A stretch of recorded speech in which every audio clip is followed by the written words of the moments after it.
Hey guys, welcome back to Trekyards. He's Commander Cockings. He's Captain Foley and guest. Hi, Sam Witwer. How are you? The research involved in that was really fun. Really fun. I remember listening to this autobiography of his, and I love when he talks about dogs. I love when he talks about horses. I love when he talks about all of these things that he loves. And then when you listen to the horseback riding, you start uncovering. You're like, well, wait a second. I think I understand his physicality now. It's all horseback riding to him.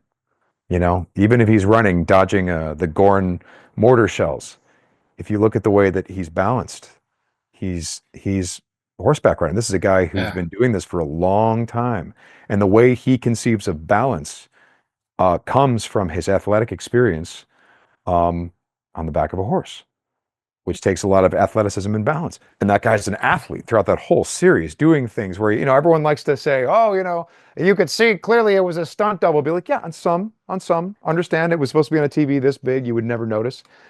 But then there are things like, for example, in Journey to Babel, when he gets into the fight with the Andorian, it's clearly Shatner, and he's leaping off the wall and throwing himself to the ground and doing all these things and flipping the guy flips.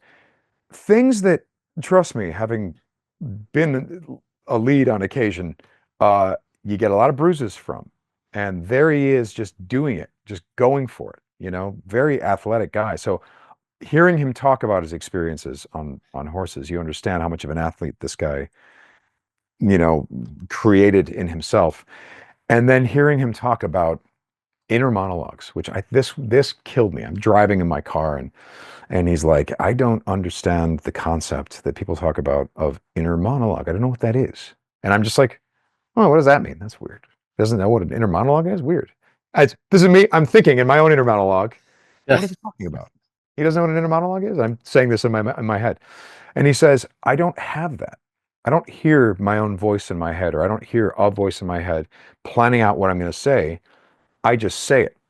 And at that point, I was like, I'm like, I just like immediately almost had to pull over because it was like a lightning strike. And he's like, my inner monologue are the words that come out of my mouth. And I'm like, that's Captain Kirk. That's Captain Kirk. He doesn't sit there and say, arm the photon torpedoes and prepare to fire on my command. He doesn't do that. No, he says, arm the photon torpedoes, prepare to fire on my command. He's figuring it out as he says it. Everything that happens to that character is happening in the moment. And then he's balanced off another character who's all inner monologue, Spock. And that's why these two characters are so exciting to watch. You have one guy who literally it's not that he can't, be tricky and deceive and this and that, but he doesn't quite know what he's going to say until he says it, which is another reason why his performances are so much fun to watch. It's like a roller coaster ride every time he takes you through dialogue. And the way he punctuates certain ideas. I mean, all of these things, just hearing him talk about his life, you started realizing, oh, I think I know, I've unlocked another little key on how you get into this character's head. So, and it's exciting because I'm a fan of this guy, like he's so exceptional and one of a kind. As we all know, Star Trek would not have worked without him. I mean, this has been proven. You watch The Cage and it's wonderful, and Jeffrey Hunter is awesome, but that's not quite Star Trek. It hasn't arrived yet until William Shatner is sitting and playing three-dimensional chess with Spock. We don't quite have Star Trek, and it may have been a popular show, but it wouldn't have been Star Trek, and it wouldn't have been funny at times. It wouldn't have had because he came in with energy and a twinkle in the eye and a sense of humor about things, so that there was, you'd have tension and then you'd have release from the tension because there'd be a funny moment. So without that immediacy, the humor, the charm, all of those things, you're missing giant ingredients that make Star Trek so satisfying. So at what point did this go from tests to let's do a real short? Because those are different things. And was the first real short idea?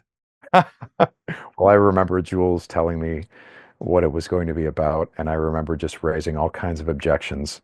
And then I remember Jules talking me into all of it because he saw it in his head. What I was objecting to wasn't quite the idea. It was having faith in our ability to execute on the idea, because it's one of the things I like to say about film and TV.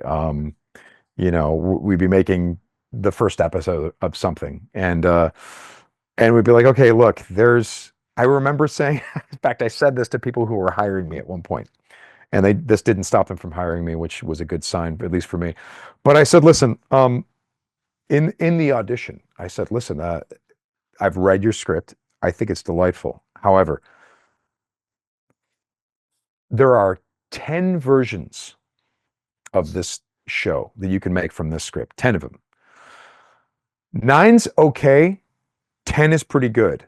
The other 8 suck. And I'm like, and here's what I think the version that I would like to make. This is an audition, right? They're all lined up, the producers and the writers, and I'm like, the version that I would make is number 10, and it goes like this, and this is what I'm talking about.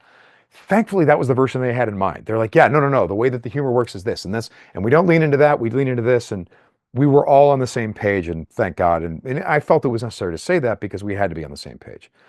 So when Jules expressed the Star Trek idea that he had, the story, I'm sitting there going, there are 100 versions of what you just told me. There's only one that works. It's only one. There's 99 other versions that are just not, we should never have gone anywhere near it. 99 versions of that, which means the odds are overwhelming that we are going to stumble into one of those versions of this piece. So I was just like, throwing up roadblocks, raising concerns, all this stuff. And Jules had an answer for everything that I was saying. And as he answered it, suddenly this tiny, slim possibility of us succeeding just kind of opened up on the horizon. And I was like, okay, I can see it. I can see the target, but it is really small. It's kind of like Doctor Strange looking through all those possible versions, and there's only one. This is the way I conceive of like just about almost anything I get into, where I'm like, I look at, say a script and I go, okay, but you can do this wrong. Like, I don't know that there's such thing as a script that's utterly, director proof or actor proof or any of those things. Certainly some scripts can protect themselves better than others. In the case of this, what Jules was pitching, he was able to stand his ground and defend his creative vision for what it is, which is all I want as an actor, is for someone to defend themselves. When I say, what about this? There's a problem with this. That's not going to work. Do you understand how badly we could do this if we do it like this? And we got to, all this stuff. And he would just hang in those conversations with really good answers. And so in those conversations, he was absorbing what my concerns were, and I was absorbing what his vision was and how it could work, So, I love conversations like that.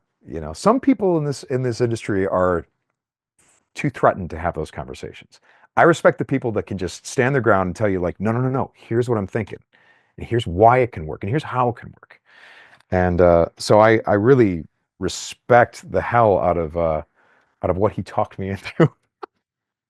Because for me, it just didn't, I'm like, I've run the math, Captain, and the odds of us surviving this encounter are 8,425.3 to 1. 8,243 to 1. I don't know. Anyway. But you did it. Like C-3PO. I got the numbers all wrong. Yeah. but you did it. So well done. And the fandom congratulates you. We hope to see more, of course, and talk to you more, because that felt like scratching the surface, even though it wasn't, but it felt like it was. We are further along than people think we are in terms of what we can actually do. Yeah.